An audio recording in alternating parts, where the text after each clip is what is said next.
This is the revision video for 7F neutralization, which is currently in year 7. So this is a pH meter, it's in some soil, and it is there to test the pH of soil. As you can see, it is pH 4. That is less than 7, so this soil is acidic. And you may have problems trying to grow something on soil that is acidic. So you try to react it with something that will cancel out the acidity. And this is lime. It is a chemical which will neutralize the acid soil, making it easier to grow plants. Okay, so can you tell which substances are acids?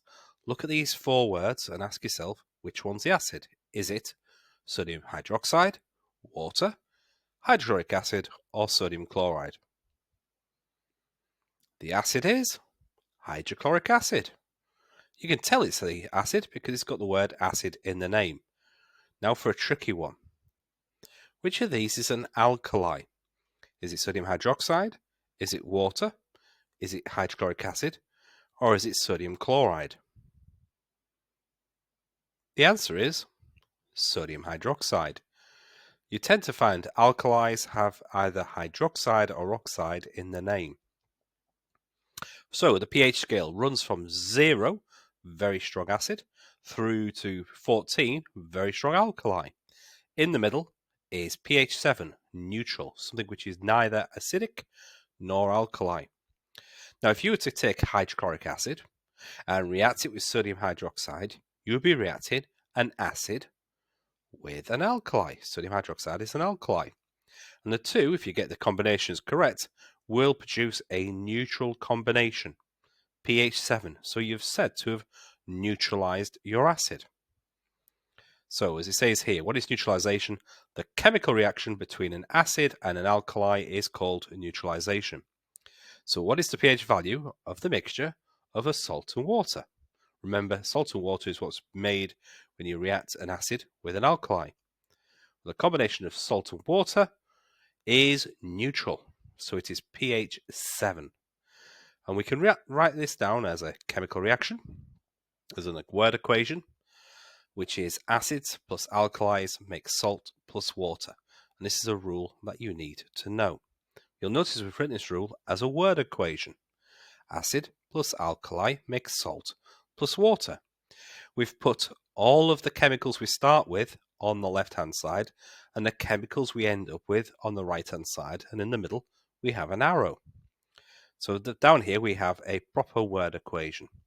Hydrochloric acid reacts with sodium hydroxide. They're my reactants, the chemicals to start with. And now we're saying we're about to make something, and what I'm going to make is sodium chloride plus water. These are my products. These are the things I've made.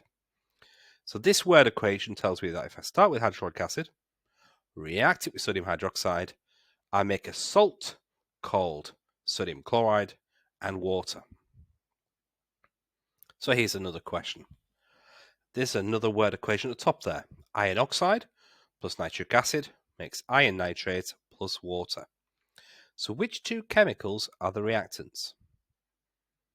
And what is the word used for chemicals that are made in a chemical reaction? Give you a clue. It starts with R and ends in S. The two chemicals which are the reactants are the two on the left-hand side at the start. That is iron oxide and nitric acid. And the chemical used for the chemicals that you make is reactants. So here's that first one again, sodium chloride. By reacting sodium hydroxide with hydrochloric acid, we make a salt called sodium chloride. And if you evaporate the water, which is the other product, you end up with these crystals of salt. So your choice of salt, because it's more than just simple table salt, depends upon the alkaline acid used.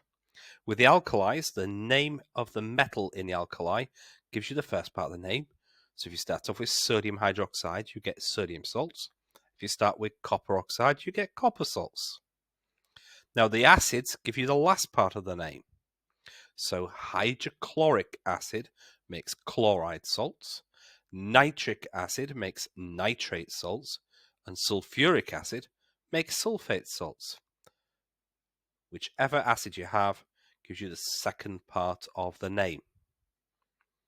So if we start off with tin oxide, the metal there is tin, and hydrochloric acid, which two chemicals are going to make?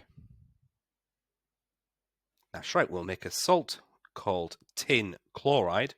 The first part of the name comes from the metal in the alkali. The second part of the name comes from the name of the acid. In this case, hydrochloric acid makes chlorides. But don't forget, we also make water as well. Try this one. Tin oxide plus nitric acid makes... We've still got tin in the alkali, so the first part of the name of the salt is going to start with tin. And can you remember what nitric acid makes? It makes salts called nitrates, so it would be tin nitrate plus water. One more. Tin oxide plus sulfuric acid makes... The answer is tin sulfate and water. Okay, multiple choice time. What is produced when copper oxide reacts with sulfuric acid? Is it copper chloride and water? Is it copper sulfate and water? Is it copper nitrate and water? Or is it sodium sulfate and water? The answer is copper sulfate and water. The first part of the name comes from the alkali, in this case copper oxide, and the second part of the name of the salt is sulfuric acid, so it's sulfate. So you end up with copper sulfate being produced, and don't forget you always get water as well. So we have chemical reactions, the things that start on the starting substance. The reactants are written on the left of the equation, then there's an arrow, and then new substances are the products. Here's an equation we described. Ammonium nitrate fertilizer is a salt made using ammonium hydroxide and nitric acid. What would the word equation be? Well, the first thing to ask is, which two chemicals do we start with? What are our reactants? It says it's made using. So what follows is going to be our reactants, ammonium hydroxide and nitric acid. And what are we producing? We're producing a salt called ammonium nitrate. So our final equation is ammonium hydroxide plus nitric acid makes ammonium nitrate plus water.